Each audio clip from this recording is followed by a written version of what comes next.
Ask the question, what is the single hour of the day when you get your worst cravings? And I'm gonna discuss some of the answers that came through. And so my mom was obviously the first one to answer. I love my mom. She's always interacting with my posts. So mom says 4 o'clock. I know that's when she gets her hankering for wine and cheese before dinner. Mandy here says 7. We've got Holly says 2. Jacqueline says 3. Jody says 3 or 4. So we've got a whole cluster of people who are like hit that mid-afternoon wall, which I know what you're talking about. I used to do that too, where it's kind of like ran out of energy. My brain's fried. I don't want to talk to people anymore. I just want to take a nap or eat something, right? And then we have a few. I've got Johanna who says 11 o'clock at night. It's kind of late. Stacy says 10 o'clock at night. Mel says 3 o'clock and then again at 8 o'clock. Alicia says 3 p.m. and 2 or 3 p.m. Sarah, interesting, it says right before lunch, which Sarah, that's just your body telling you you're hungry for lunch. It's time to eat. And then Heather says 3 to 5 p.m. And so again, a lot of that mid-afternoon. Now, it's funny because I once asked, Carla says 8 a.m. 8 a.m.? You're getting cravings at 8 a.m.? That means you gotta eat your breakfast. So I once asked one of my coaches who was coaching me in fitness and nutrition, I said to her, what happens like after dinner, maybe I have a little snack, but I'm getting hungry at like 10:30, 11 o'clock at night. What should I eat? And she's like, go to bed. She's like, you don't need to be up anymore. Like, you shouldn't be up like 5 hours past dinner. Go to bed.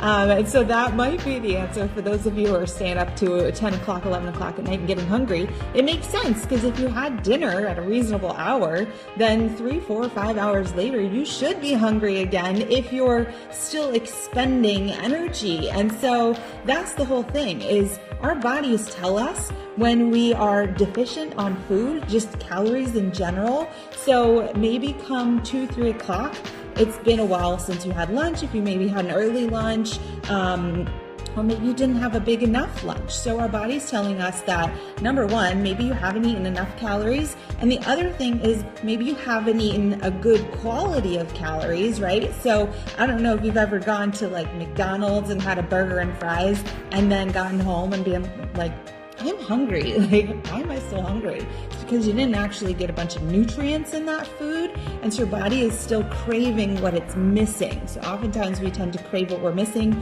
Sometimes we're dehydrated and we just need some water. And then oftentimes when we have certain cravings for certain foods, it's actually habit as opposed to hunger. So for instance, if anybody ever says to me, every time I go to the movie theater, I have a craving for popcorn. Number one is because you're smelling popcorn. So those are our senses saying, I like that smell. I know that smell. Every time I'm at the movies, I eat popcorn. So it's the same thing if you're at home and your mate gets a bowl of popcorn and sits next to you and you're eating movies, it's that association. You might have just had a 4-course meal, but you're still gonna reach your hand into that bowl. That's habit, that's not hunger, and we need to recognize those times.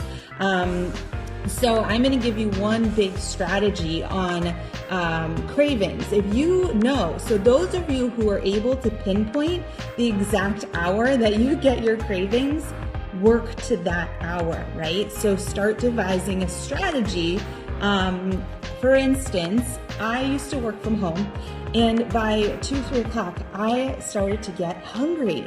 My kids got home from the bus at that time, and so I would be preparing snacks for them, and I would be in the kitchen, and I'd be getting them like goldfish and chips and cookies and stuff like that, and fruit. Yes, I'm an okay parent. And I would get hungry and I would start snacking on the things too, goldfish and Cheez-Its and all the yummy, crunchy, cheesy stuff.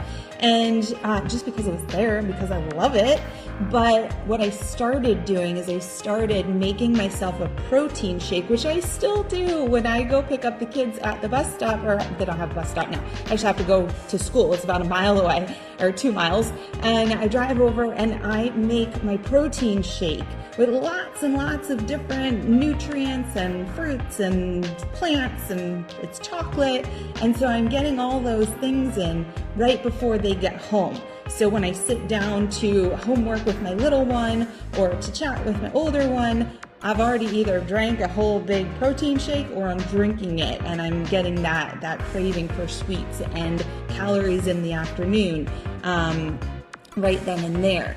Another thing is sometimes when I'm sitting at their soccer practices, I will get, hungry or bored or whatever it is. So I've started to bring a big 25-ounce bottle of water, but instead of plain water, I put a little pomegranate green tea packet in there.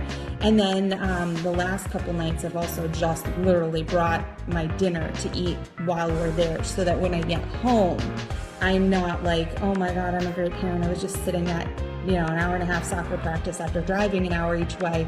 5 hours of soccer, I deserve some kind of treat. Instead, I've just eaten my dinner, or I've just had my shake, or I've set aside. And recently, I slice up a banana and I put it in the freezer, and that way it's there when I get home. And I love this frozen banana. I'm not a huge banana person, but I started really liking that.